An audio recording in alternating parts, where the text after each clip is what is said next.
وحده والصلاة والسلام على من لا نبي بعده أما بعد فأعوذ بالله من الشيطان الرجيم بسم الله الرحمن الرحيم قال الله تبارك وتعالى في كلام المجيد والفرقان الحميد النبي أولى بالمؤمنين من أنفسهم وأزواجه أمهاتهم وقال النبي صلى الله تعالى عليه وسلم خير نسائها خدیجہ او کما قال علیہ الصلوۃ والسلام۔ انتہائی واجب الاحترام دوستو، آج رمضان المبارک کا 11واں روزہ ہے،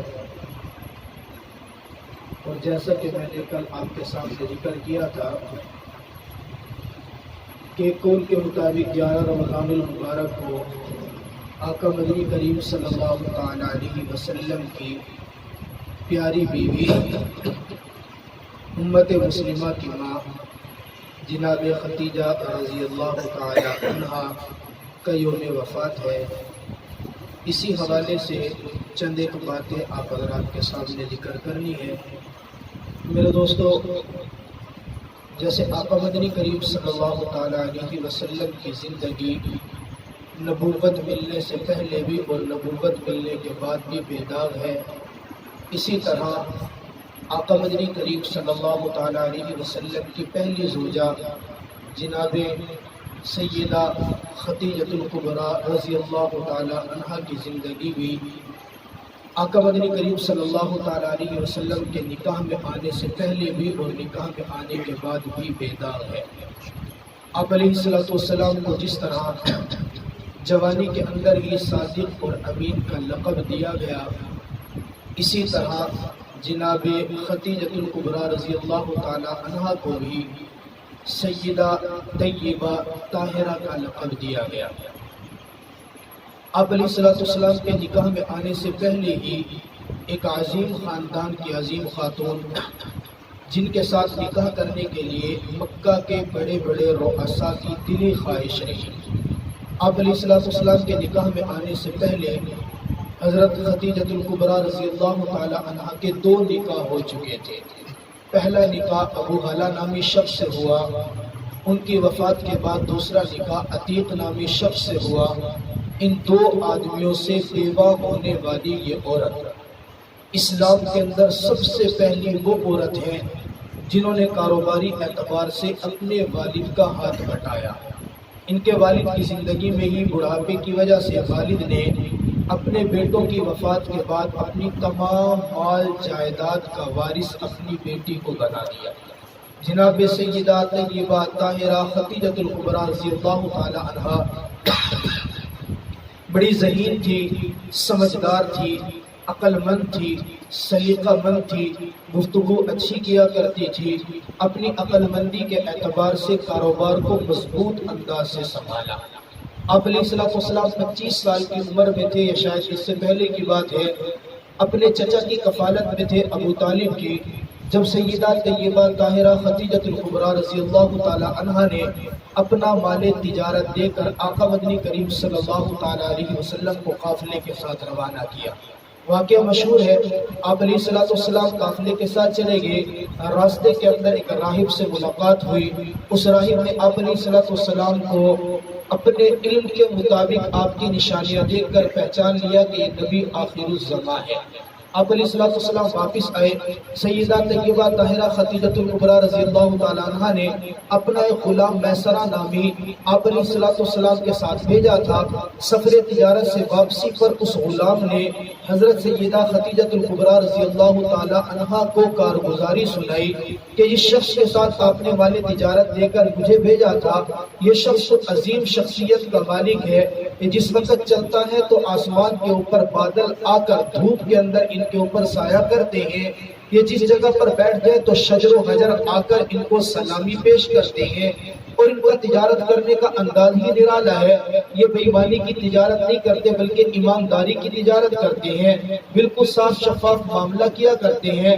آقا مدنی کریم صلی اللہ علیہ وسلم جب تجارت کا مال لے کر واپس آئے، جناب سیدہ طیبہ طاہرہ خدیجۃ الکبریٰ سب محبت کے اندر کہہ دیں رضی اللہ تعالی عنہا نے آپ علیہ الصلوۃ والسلام کو جو نفع کی مقدار طے کی تھی اس سے زیادہ نفع دینا چاہا. آپ علیہ الصلوۃ والسلام نے لینے سے انکار کر دیا. یہ سارے کچھ ایسے مسائل تھے جن کی وجہ سے میرے آقا کی محبت، آقا کا مقام، آقا کی شان، آقا کی عظمت اور مرتبت جناب سیدہ طیبہ طاہرہ کے دل میں گھر کر چکی تھی. شادی سے پہلے، نکاح کے پیغام سے پہلے ایک رات حضرت خدیجۃ الکبریٰ رضی اللہ تعالی عنہا سوئی ہوئی ہیں، ایک خواب دیکھتی ہیں. آسمان سے سورج اترتا ہے اور وہ اتر کر چھت کے ذریعے سے حضرت خدیجۃ الکبریٰ کے حجرے میں آ گیا اور اس حجرے کے اندر روشنی بہت زیادہ پھیلتی ہے. روشنی کے پھیلاؤ کے بعد ان کے کمرے اور حجرے کا دروازہ کھلتا ہے اور حجرے سے وہ روشنی نکلتی ہے، مکہ کی گلیوں میں آتی ہے اور یوں پھیلتے پھیلتے پورے مکہ کو روشن کرتے ہوئے روشنی بڑھتی چلی گئی. حضرت خدیجۃ الکبریٰ کی آنکھ کھلتی ہے. آنکھ کھلنے کے بعد اپنے چچا ورقہ بن نوفل جو اس وقت کے تورات کے بڑے عالم ہیں ان کے پاس آ کر بتاتی ہیں، اے میرے چچا میں نے عجیب خواب دیکھا، آسمان سے سورج اترا، میرے صحن کے اندر، میرے حجرے کے اندر روشنی زیادہ ہے، مکہ کی گلیوں کو روشن کرتا چلا گیا، اس کی تعبیر کیا ہے؟ میرے دوستوں توجہ کرنا، ورقہ بن نوفل نے پورا خواب سنا اور پورا خواب سن کر اپنی بھتیجی کو مبارکباد دیتے ہوئے کہا، اے میری بھتیجی جیسے تو سیدہ ہے، طیبہ ہے، طاہرہ ہے، تیرا نام خدیجۃ الکبریٰ ہے، تیرا خواب دیکھتے ہوئے سنتے ہوئے محسوس ہوتا ہے میرے اللہ نے جس نبی آخر الزمان کو پیدا کرنا ہے یوں لگتا ہے کہ تو اس کے عقد نکاح کے اندر چلی جائے گی اور اس کی نبوت کا اعلان تیرے اس حجرے سے ہوگا. اس کی نبوت کی روشنی تیرے گھر سے نکلے گی اور وہ نبوت کی روشنی نکلتی ہوئی پورے مکہ کو روشن کرتی چلی جائے گی. میرے دوستو یہ خواب تھا. اس خواب کے بعد ادھر وہ تجارت کا معاملہ تھا، ادھر سیدہ طیبہ طاہرہ کے دل کے اندر میرے آقا کی محبت آ گئی. اپنی محبت کا اظہار پیغام نکاح کی صورت میں کر دیا. آقا کو پیغام ملا، میرے آقا 25 سال کے قریب جوان ہیں، سیدہ خدیجۃ الکبریٰ کی عمر 40 سال ہے، میرے آقا کنوارے ہیں، ابھی کسی کے ساتھ نکاح نہیں ہوا. ادھر سیدہ خدیجۃ الکبریٰ 2 آدمیوں سے پہلے بیوہ ہو چکی ہیں، بچے بھی ہو چکے تھے. وہ الگ بات ہے کہ میرے آقا میں نکاح سے پہلے وہ بچے دنیا سے چلے گئے. آقا مدنی کریم نکاح کے پیغام کو خود قبول نہیں کرتے بلکہ آپ کو اور مجھے ایک تعلیم دیتے ہیں. جب بھی کبھی نکاح کا معاملہ یا بڑا کوئی معاملہ کرنا ہو، جن کی کفالت میں آپ لوگ رہتے ہو، آپ کے خاندان کے جو بڑے ہوں ان سے مشورہ ضروری ہے. میرے آقا اپنے چچا ابو طالب کی کفالت میں تھے، اپنے چچا سے مشورہ کرنے لگے، اے میرے چچا سیدہ طیبہ طاہرہ خدیجۃ الکبریٰ نے نکاح کا پیغام بھیجا ہے، کیا میں نکاح کر لوں یا نہ کروں؟ چچا نکاح کے لیے راضی ہو گئے. میرے آقا اپنے چچا کو کفیل بنا کر بھیج دیتے ہیں، اگر آپ میرے نکاح کے لیے راضی ہیں تو بات بھی آپ کر لیں. میرے دوستو پورا معاملہ طے ہوتا ہے. حضرت ابو طالب اور میرے آقا کے دوسرے چچا حضرت حمزہ رضی اللہ تعالیٰ عنہ میرے آقا کو ساتھ لے کر ایک اس وقت کی بارات کی صورت بناتے ہیں. میرے آقا کو لے کر حضرت خدیجۃ الکبریٰ کے گھر کے اندر آتے ہیں، نکاح کیا جاتا ہے. عقد نکاح کے اندر حد بہر 500 درہم طے کیے جاتے ہیں. جناب ابو طالب ملت ابراہیمی کے مطابق میرے آقا اور سیدہ خدیجۃ الکبریٰ کا نکاح کر کے اس نکاح کا خطبہ پڑھتے ہیں اور خطبہ پڑھنے کے بعد یوں عقد نکاح ہو جاتا ہے. میرے دوستو حضرت خدیجۃ الکبریٰ رضی اللہ تعالیٰ عنہ کائنات کی وہ عظیم ہستی ہے جو میرے آقا کے نکاح کے اندر 25 سال یا 27 سال کا عرصہ گزارتی ہے. تاریخ کے اندر لکھا ہے اس سارے عرصے کے اندر میرے آقا چھوٹے ہونے کے باوجود، کنوارے ہونے کے باوجود، اتنی بڑی عمر کی عورت سے نکاح کرنے کے باوجود، جب تک خدیجۃ الکبریٰ زندہ رہی میرے آقا کی زبان اور دل کے اندر دوسری شادی کا خیال نہیں آیا. حضرت خدیجۃ الکبریٰ کی وفات کے بعد میرے آقا ان سے محبت پھر بھی برابر کرتے رہے. میرے آقا دن و رات کے اندر کوئی دن ایسا نہیں گزرتا تھا 24 گھنٹے کے اندر جب ایک مرتبہ اما خدیجۃ الکبریٰ کا تذکرہ نہ کر لیں. ایک مرتبہ بیٹھے ہوئے ہیں محبت کے اندر اما خدیجۃ الکبریٰ کا تذکرہ کر رہے ہیں. میرے آقا کے ساتھ آقا کی دوسری بیوی کنواری بیوی جو میرے آقا کے نکاح نکاح کے اندر آئی، چہیتی بیوی، سب سے چھوٹی بیوی اما عائشہ رضی اللہ تعالی عنہا ساتھ بیٹھی ہیں۔ بشری شکانے کے پیش نظر اما خدیجہ الکبریٰ کی تعریف سنی، حضرت اما عائشہ فرمانے لگی آقا آپ اس بڑھیا کو یاد کرتے ہیں جن کا آپ کے ساتھ نکاح ہوا تو وہ 40 سال کے اور آپ 25 سال کے تھے، آقا وہ تو 60 سال کے اندر 65 سال کی عمر کے اندر دنیا سے گئی، آپ اب بھی اس بوڑھی عورت کو یاد کرتے ہیں؟ مجھے دیکھیے نا، میں نوجوان ہوں، میں جب آپ کے نکاح میں آئی تو کنواری تھی، میری ساری وفائیں، میری ساری ادائیں، میرا مکمل زندگی کا سب کچھ آپ کے لیے۔ دوستو توجہ کرنا، میرے آقا کے سامنے اما عائشہ صدیقہ نے بات کہی۔ کون صدیقہ؟ جن کے بستر پر میرے اللہ نے قرآن اتارا ہے۔ کون صدیقہ؟ جو میرے آقا کے ساتھ محبت ہر درجے کی کرتی ہے۔ کون صدیقہ؟ جب میرے آقا دنیا سے جاتے ہیں میرے آقا کا سر مبارک صدیقہ کے سینے کے اوپر رکھا ہے۔ کون صدیقہ؟ جب میرے آقا دنیا سے جاتے ہیں آخری وقت کے اندر میرے آقا کے اندر جو لعاب گیا ہے وہ اسی صدیقہ کا گیا، لیکن اتنی محبت کے باوجود بھی، اتنے تعلق کے باوجود بھی جب صدیقہ کی زبان پہ خدیجہ الکبریٰ کے بارے میں جملہ نکلا میرے آقا کا چہرہ غصے سے سرخ ہو جاتا ہے، میرے آقا کی آنکھیں بڑی ہو جاتی ہیں۔ آقا غصے کے عالم کے اندر صدیقہ کو کہتے ہیں عائشہ تو نے کس کے بارے میں لب ہلائے؟ کیا تو خدیجہ کے بارے میں لب ہلاتی ہے؟ تو خدیجہ کا مقابلہ نہیں کر سکتی۔ رب کعبہ کی قسم خدیجہ نے اس وقت میرا ساتھ دیا جس وقت کوئی ساتھ دینے والا نہیں تھا۔ خدیجہ کے مال سے اس وقت مجھے تقویت ملی جس وقت میرے پاس کسی کا مال نہیں تھا۔ خدیجہ نے اس وقت میرے اوپر کلمہ پڑھا جب میری ذات پر کلمہ پڑھنے والا کوئی نہیں تھا۔ عائشہ آج تو میں گھر سے نکلتا ہوں لوگ محبت کے اندر میرا ہاتھ چومتے ہیں، مجھ سے محبت کرتے ہیں، عقیدت کرتے ہیں۔ عائشہ بتا تو صحیح میں اس خدیجہ کی شان کو کیوں نہ بیان کروں کہ جس کے گھر سے میں باہر نکلتا تھا میرے کپڑے صاف ستھرے ہوتے تھے، لیکن جب میں واپس جاتا تو میرے کپڑوں کے اوپر خون کے دھبے لگے ہوتے، میرا بدن لہو لہان ہوتا۔ عائشہ وہ خدیجہ الکبریٰ اپنے سر سے دوپٹہ اتار کر میرے زخموں کی مرہم پٹی کیا کرتی تھی۔ حضرت عائشہ فرماتی ہے میں نے جس وقت اما خدیجہ الکبریٰ کی بات شان سنی مجھے بڑی پشیمانی ہوئی اور میں نے اس وقت سے تہیہ کر لیا آج کے بعد عائشہ کی زبان سے خدیجہ کے بارے میں کوئی جملہ نہیں نکلے گا۔ میرے دوستو خدیجہ الکبریٰ وہ عظیم الشان عورت ہے۔ ایک مرتبہ میرے آقا گھر سے باہر توجہ کرنا توجہ میرے آقا گھر سے باہر نکلتے ہیں، گھر سے باہر نکلے ظالموں نے ظلم کیا، میرے آقا پر تشدد کیا، میرے آقا کا جسم زخموں سے لہو ہے، میرے آقا گھر کے اندر جاتے ہیں سامنے خدیجہ الکبریٰ بیٹھی ہے، جیسے اما خدیجہ الکبریٰ کی نظر بڑی بھاگتی ہوئی آئی۔ تاریخ میں لکھا ہاتھ کے اندر پیالہ تھا، دونوں ہاتھوں میں پیالہ پکڑا ہوا تھا، اس پیالے میں یا تو دودھ تھا یا پانی تھا، بھاگتے ہوئے آئی اور میرے آقا کو پیالہ پیش کیا، آقا اس دودھ کو آپ نوش کیجئے، اس پانی کو آپ پی لیجئے۔ میرے آقا پیالہ لیتے ہیں، تاریخ گواہ ہے اما خدیجہ الکبریٰ نے اپنا دوپٹہ اتارا، دوپٹے کو پھاڑا اور میرے پیغمبر کے زخموں کے اوپر پٹی کرنا شروع کر دی۔ ادھر سے زخموں پر پٹی کی، ادھر سے آسمان سے جناب جبریل امین آگے اور آ کر میرے آقا کو کہتے آقا آپ کی خدیجہ پر آپ کے رب کو پیار آیا ہے، آپ کے رب آپ کی خدیجہ کو سلام پیش کرتا ہے۔ آقا اپنے رب کی جانب سے بھی اور مجھ جبریل کی جانب سے بھی اپنی خدیجہ کو سلام پیش کرتا ہے۔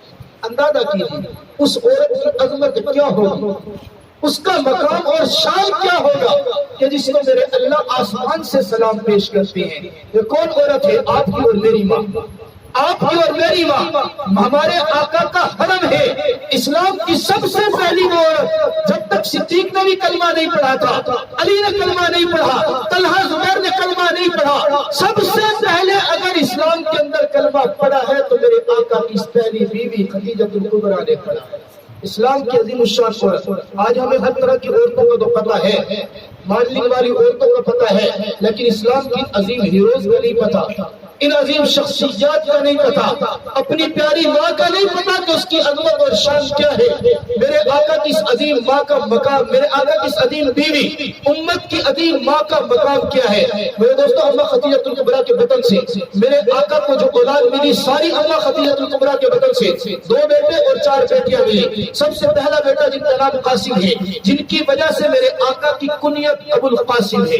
آقا مدنی کریم صلی اللہ علیہ وسلم کی کنیت کیا ہے جی؟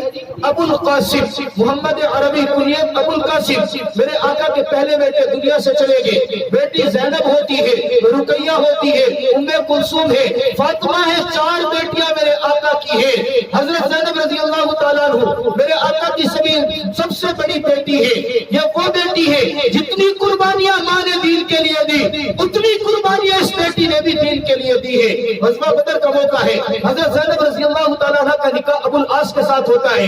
ابو العاص قیدی بن کے آئے ہیں, قیدی بن کے آئے تو فیصلہ صحابہ کے مشورے سے پیغمبر کرتے ہیں, اے میرے صحابہ بتاؤ تو صحیح بدر کے قیدیوں کا کیا کریں. صحابہ مشورہ لے آقا فدیہ لو, رہا کر دو, فدیہ لو, رہا کر دو. میرے آقا کے پاس فدیہ میں ایک ہار آتا ہے. توجہ کرنا بیٹیوں کی عظمت, بیٹیوں کی شان دیکھو. بیٹیوں والوں دل پر ہاتھ رکھ کر جملے پر غور کرنا. میرے آقا کے سامنے ہار آتا ہے, میرے آقا ہار دیکھتے ہیں, ہار دیکھتے ہی نبوت کی آنکھوں سے آنسو چھلک پڑتے ہیں. ہار کون سا ہے, ہار کون سا ہے؟ ابو العاص کی بیوی جناب زینب, میرے آقا کی لخت جگر, میرے آقا کی بیٹی ہار بھیج رہی ہے. ابا جان میرے پاس دینے کے لیے کچھ نہیں, یہ ہار دے رہی ہوں, قبول کیجئے, فدیہ لے لیجئے اور میرے خامد کو رہا کر دیجئے. میرے آقا نے ہار دیکھا, یہ ہار وہ تھا جو میرے اور آپ کی ماں خدیجہ الکبریٰ کے گلے کی زینت بنا کرتا ہے. میرے آقا ہار کو دیکھتے ہیں, اماں خدیجہ الکبریٰ کی یاد آ جاتی ہے. پیغمبر کی آنکھ سے آنسو چھلک پڑتا ہے. پیغمبر پھر بھی اکیلے فیصلہ نہیں کرتے, اپنے صحابہ کا مشورہ بلاتے ہیں. آپ کو اور مجھے ترغیب دی, اکیلے سردار نہیں بنو, کوئی بھی کام ہے بڑے عہدے کے اوپر ہو, نظام ہے, مقام ہے, اپنے ماتحت سے مشورہ ضرور کر. میرے آقا اپنے صحابہ کو بلاتے ہیں, میرے صحابہ فیصلہ کیا تھا فدیہ لیں گے چھوڑ دیں گے, میری بیٹی وہاں پر ہے, میرا داماد قیدی بن کر آیا ہے, بیٹی یہ ہار بھیجتی ہے, یہ ہار میری بیوی خدیجہ کے گلے کی زینت تھا. میں پیغمبر برداشت نہیں کر سکتا کہ میں اپنی بیوی کے ہار کو اٹھا کر بیت المال میں دوں. اگر اجازت ہو تو میں ہار بھی واپس کر دوں اور کیا اپنے داماد کو رہا کر دوں. صحابہ تھے نا, میرے آقا کی ذات کے اوپر, میرے آقا کے کلام کے اوپر زندگیاں قربان کرنے والے. تڑپ اٹھے, آنکھوں سے آنسو نکل پڑے. آقا ہم سے مشورہ کرنے کی ضرورت نہیں, ہم اجازت دیتے ہیں کہ ہار بھی واپس کر دو اور اپنے داماد کو بھی رہا کر. میرے دوستو, آپ علیہ السلام اماں خدیجہ الکبریٰ رضی اللہ تعالیٰ عنہ سے بہت محبت کرتے. جانے کے بعد, دنیا سے جانے کے سن 10 ہجری 11 رمضان المبارک, تحقیقی قول کے مطابق, بعض نے 10 رمضان بھی لکھا, سن 10 ہجری 11 رمضان المبارک اماں خدیجہ الکبریٰ اس دنیا سے چلی گئی. پیغمبر ہے, آقا مدنی کریم اپنی بیوی کا جنازہ خود پڑھاتے ہیں. قبر کے اندر میرے آقا خود اترتے ہیں, اپنے ہاتھوں سے اپنی بیوی کے جسد کو قبر میں اتارتے ہیں. تاریخ میں لکھا ہے میں پیغمبر کی نبوت والی آنکھ سے آنسو یوں ٹپک رہے تھے جیسے موتی زمین پر گر رہے ہیں. میرے آقا کے آنسو گر رہے ہیں. اماں خدیجہ الکبریٰ کو قبر کے اندر دفن کرتے ہیں. قبر کے اندر دفن کرنے کے بعد میرے آقا باہر آتے ہیں. بعد میں میرے آقا کی زندگی ملتی چلی گئی, لیکن خدیجہ کے مقام کو کون چھو سکتا ہے؟ اگرچہ بعد میں شادیاں ہوں گی میرے آقا کی زندگی میں, لیکن وہ وقت کوئی نہیں بتا سکتا کہ جس وقت میرے آقا, علماء نے لکھا نا, میرے آقا کی زندگی کے اندر 2 شخص ایسے ہیں جن کے مال کی وجہ سے میرے آقا کو جو فائدہ ہوا کسی اور کے مال سے نہیں. مردوں کے اندر اگر کسی کے مال نے فائدہ دیا تو جناب ابوبکر صدیق کے مال نے دیا. عورتوں میں اگر کسی کے مال نے فائدہ دیا تو جناب سیدہ طیبہ طاہرہ خدیجہ الکبریٰ کے مال نے عطا کیا. لیکن خدیجہ کا مقام بڑا بلند ہے, اس لیے کہ خدیجہ اس وقت کلمہ پڑھتی ہے جب کوئی کلمہ پڑھنے والے نہیں. میرے آقا 40 سال کی عمر میں تاج نبوت سب میں ملتا ہے, غار ہرا کے اندر موجود ہے. آسمان سے فرشتہ آ گیا, تم یا محمد, اے محمد کھڑے ہو جائیے. میرے آقا کھڑے ہوتے, پورا واقعہ آپ نے سنا ہوا. میرے آقا کو سینے کے قریب کیا اور یوں دونوں ہاتھوں سے پکڑ کر دبایا اور دبا کر کہا اقرا پڑھ محمد پڑھیے. میرے آقا یہاں سے جاتے ہیں, بدن پر کپ کپی تاری ہے. بشری تقاضے کے پیش نظر گھر میں پہنچتے ہیں. جناب خدیجہ الکبریٰ دیکھتی ہے آقا کی حالت بدلی ہوئی ہے. آقا چارپائی پر جا کر لیٹے. اماں خدیجہ الکبریٰ کو کہا زمینونی, خدیجہ میرے اوپر چادر اڑا دے. خدیجہ الکبریٰ چادر اڑاتی ہے رضی اللہ تعالیٰ عنہ. جب میرے آقا کی طبیعت سنبھلتی ہے, اماں خدیجہ الکبریٰ ماجرا پوچھتی ہے. میرے آقا پورا ماجرا سناتے ہیں. بدلے کے اندر میرے آقا کی یہ پہلی بیوی جو 40 سال کی عمر میں نکاح میں آتی ہے, ایک جملہ کہتی ہے ما یخلیک اللہ ابدا. اے پیغمبر آپ کو پریشان نہیں ہونے کی ضرورت, آپ پریشان نہ ہو, اس لیے کہ میرا رب آپ کو کبھی رسوا نہیں کرے گا. آپ کو میں اگر رسوا نہیں کرے کیوں؟ انک لتصل الرحم وتحمل الکل وتکسب المعدوم وتعین الحق، آپ کے اندر تو وہ صفات ہیں، آپ کمزوروں کا سہارا بنتے ہیں، آپ یتیموں کے سر کے اوپر دست شفقت رکھتے ہیں، آپ کمزوروں کا سہارا بنتے ہیں، ان کو پیسے دے کر ان کا مالی تعاون کرتے ہیں۔ جس شخص کے اندر اتنی صفات ہو اس کو میرا رب رسوا نہیں کیا کرتا۔ میرے دوستو، اما خدیجہ کبریٰ میرے آقا کا بازو پکڑتی ہے، اپنے چچا کے پاس لے گئے، وہی چچا جن کے پاس اس وقت گئی تھی جب نکاح نہیں ہوا تھا، خواب دیکھا تھا، سورج آیا تھا، روشنی پہلی تو اسی چچا کے پاس لے کر گئی، چچا میرے خامد نے خواب دیکھا ہے، خواب تو سن لی، میرے خامد کے ساتھ معاملہ پیش آیا، ان کی بات سنیے، بات سن کر بتائیے اپنے علم کے مطابق۔ ورقہ بن نوفل اس وقت پورے ہو چکے، آقا سے پورا واقعہ سنتے ہیں، اور واقعہ سننے کے بعد ورقہ کی آنکھ میں آنسو آ گئے، آنسو آنے کے بعد ورقہ ایک جملہ بولتے ہیں، ایک جملہ، کاش میں ورقہ اس وقت زندہ رہوں جب آپ کی قوم آپ کو مکہ سے نکالے۔ آقا پوچھتا میری قوم مجھے مکہ سے نکالے؟ اس لیے تو آقا کا مقام بڑا بڑا، آقا کو ہر ایک صادق امین کہتا ہے، آقا کے ساتھ ہر ایک محبت کرتا ہے۔ آقا پوچھتا کیا میری قوم مجھے مکہ سے باہر نکالے گی؟ ورقہ کہتے ہیں ہاں ایک وقت آئے گا جب آپ کی قوم آپ کو مکہ سے نکالے گی، پتہ نہیں اس وقت زندہ رہوں یا نہ رہوں، لیکن آج ابھی اسی وقت آپ نے نبوت کا اعلان نہیں کیا، لیکن میں ورقہ آپ کے اوپر ایمان لے کر آتا ہوں۔ میرے دوستو، یہ اما خدیجہ کبریٰ رضی اللہ تعالی عنہا کی وجہ سے آپ علیہ السلام کو بڑی تقویت ملی، آپ علیہ السلام کو بڑی عزت ملی، آپ علیہ السلام کے ساتھ بڑا تعاون کیا، آپ علیہ السلام کو ساری اولاد اما خدیجہ کبریٰ کے بدن سے ملی۔ تو ایسی عظیم ہستیوں کا تعارف کرنا، ایسی عظیم ہستیوں کا تعارف کرانا میرے دوستو میری ذمہ داری ہے، آپ کی بھی ذمہ داری ہے، آپ کا بھی حق بنتا ہے۔ اپنے مسلمان بچوں کو، اپنی ماؤں کو، بہنوں کو گھروں کے اندر بتاؤ ہماری شخصیات۔ آپ یقین کریں میں چند دن پہلے ایک ایسے شخص کو ملا جو اسکول کی اچھی تعلیم رکھتا تھا، لوگ کہتے ہیں نا مولوی پاگل ہوتے ہیں، یہ بات کرتے ہیں فلاں فلاں، میں اس وقت بڑا حیران ہوا، میں نے اس سے پوچھا بھائی بتا، اچھی عمر کا 15 سال کا نوجوان لڑکا ہے، میں نے اس سے پوچھا یار اسلام کے سب سے پہلے خلیفہ کون تھے؟ سب سے پہلے خلیفہ کا نام میں خدا کی قسم وہ نام نہیں بتا سکا۔ میں نے پوچھا خلفائے راشدین کو، نہیں بتا سکا۔ اگلی بات جو اس کے ساتھ ہوئی وہ ایک الگ معاملہ، مولوی کہاں تک جا کے بیان کرے، کیا کچھ بیان کرے، خلفاء کی عظمت بیان کرے، صحابہ کی عظمت بیان کرے تو دہشت گرد، بات بیان کرے تو معاملہ پریشانی ہے، لیکن ایک الگ معاملہ ہے ہم نے اپنے معاملات خود دیکھنے، ہمارا حق بنتا ہے، سب بتائیں کریں گے کوشش یا نہیں کریں گے؟ اپنے گھروں کے اندر دین کی تعلیم جاری کریں گے یا نہیں کریں گے؟ ان عظیم شخصیات کا تعارف اپنے بچوں کو بتائیں گے یا نہیں بتائیں گے؟ آپ کی اور میری ذمہ داری بنتی ہے کتابیں خریدیں، بیانات لیں، خود سیکھ کر جائیں، دوسروں کو، گھر والوں کو سکھائیں، کتابیں خریدیں، مطالعہ کریں، پڑھائیں، بتائیں کہ اسلام کے اندر میرے آقا کی شان کیا ہے، ہمیں پیغام، ہمیں دین کہاں سے ملا، میرے آقا کی کتنی بیویاں ہیں، میرے آقا کی کل کتنی بیٹیاں۔ میں اپنی مسجد کے اندر جمعہ پڑھا رہا تھا، نمرہ مسجد میں سیدہ فاطمہ رضی اللہ تعالیٰ عنہ کی شان بیان کر رہا تھا، بیان کرتے کرتے ایسے ہی میرے ذہن کے اندر اچانک بات آئی، بڑی مسجد، سارے پروفیسر لوگ، سارے سرکاری ملازم، اچھے بڑے لوگ، میں نے ایک بات کی، میں نے کہا یار بات بعد میں کرتا ہوں، پہلے یہ بتا دیں میرے آقا کی بیٹیاں کتنی ہیں؟ آپ میں سے کوئی بتائے کھڑے ہوتے میرے آقا کی بیٹی، ویسے ذہن میں بات آئی، میں نے مجمع میں پوچھا، 500-550 آدمی ہوتے ہیں، سب پڑھے لکھے لوگ، آپ یقین کریں میں ایک نے بھی ہاتھ کھڑا کر کے نہیں کہا کہ میرے آقا کی بیٹیاں کتنی ہیں جی؟ 4۔ میں نے خود بتایا جی بیٹیاں 4 ہیں، میں نے کہا کوئی خوش نصیب کھڑا ہو کے بتا سکتا ہے میرے آقا کی 4 بیٹیوں کے نام کیا ہے؟ ایک شخص بھی کھڑا نہیں ہوا جس کو میرے آقا کی 4 بیٹیوں کے نام یاد ہو۔ 4 بیٹیوں کے نام، فلمی ایکٹروں کے نام پوچھ لو سب کو پتا ہوتا، کرکٹ کے کھلاڑیوں کے نام پوچھو، بچیوں کو بھی گھروں میں پتا ہوتا ہے جن کو کرکٹ دیکھنے کا شوق ہے، سب کو پتا ہوتا ہے باؤلنگ کیسے کرتا ہے، لیکن اسلام کے ہیرو کا نام نہیں پتا۔ اور ابھی اسی مجمع کے اندر اشرف مبشرہ صحابہ کے نام پوچھ لے، آپ یقین کریں میں مجھ سمیت کسی کو بھی نہیں پتا ہوتا، شاید حاجی نذیر کھیمٹے صاحب کو شاید پتا ہو، ان کی زندگی لگی ہوئی ہے، باقی اشرف مبشرہ صحابہ کا نام، 10 صحابہ کا نام، میں یقین سے کہہ رہا ہوں شاید کوئی خوش نصیب ہو کسی کو خبر نہیں، 10 صحابہ کا نام کسی کو پتا ہو۔ یہ ہماری کمزوری ہے، کمزوریاں ہماری کمزوریاں، ان کو دیکھنا چاہیے، مطالعہ کرنا چاہیے، ان عظیم شخصیات کی محبت صرف اسی چیز کا نام نہیں ہے کہ آپ نعرے لگائے تو بس محبت کے اظہار ہوگا، نہیں، عقائد ہونے چاہیے، کوئی نظریات ہونے چاہیے، کوئی محبت ہونا چاہیے، کوئی علم ہونا چاہیے، کوئی پتہ ہونا چاہیے کہ ہم کن کا نام لے رہے ہیں، کیسے نام لے رہے ہیں، ہماری ذمہ داریاں کیا کیا بنتی ہیں۔ اللہ تعالیٰ میں سمجھنے کی توفیق عطا فرمائے۔ اللہم صلی علی محمد وعلی آل محمد کما صلیت علی ابراہیم وعلی آل ابراہیم انک حمید مجید۔ ربنا لا تزغ قلوبنا بعد إذ هديتنا وهب لنا من لدنك رحمة إنك أنت الوهاب۔ یا اللہ، یا رحمان، یا رحیم، یا کریم، یا رب ذوالجلال والاکرام، اللہ ہم سب کے صغیرہ کبیرہ گناہوں کو معاف فرما۔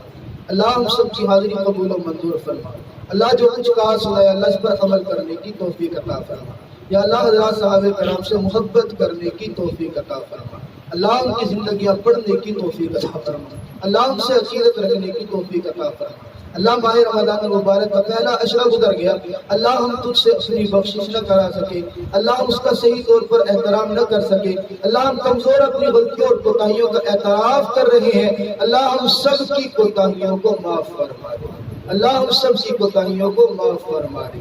اللہ رمضان المبارک کے بقیہ ایام جو بچے ہیں اللہ ان کی قدر کرنے کی توفیق عطا فرما دے، اللہ ان میں عبادت کرنے کی توفیق عطا فرما دے۔ اللہ تو ہم سب سے راضی ہو جا، اللہ تو ہم سب سے راضی ہو جا۔ اللہ ہم گناہ گار ہیں، کمزور ضرور ہیں، اللہ خطاکار ہیں، سیاہکار ضرور ہیں، اللہ جیسے بھی ہیں تیرے بندے تو ہیں۔ اللہ ہاتھ اٹھا کر دامن پھیلا کر جمعۃ المبارک کے دن بابرکت دن ہے، بعد نماز اثر ہے، اللہ یہ تو قیمتی لمحات ہیں، گھڑیاں ایسی ہیں جن کے اندر تو دعائیں قبول کرتا ہے، اللہ ہم سب کی حاضری قبول فرما دے، اللہ ہمارے گناہوں کو معاف فرما دے، اللہ ہم سب کی تمام ضروریات اپنے خزانے غیب سے پوری فرما دے۔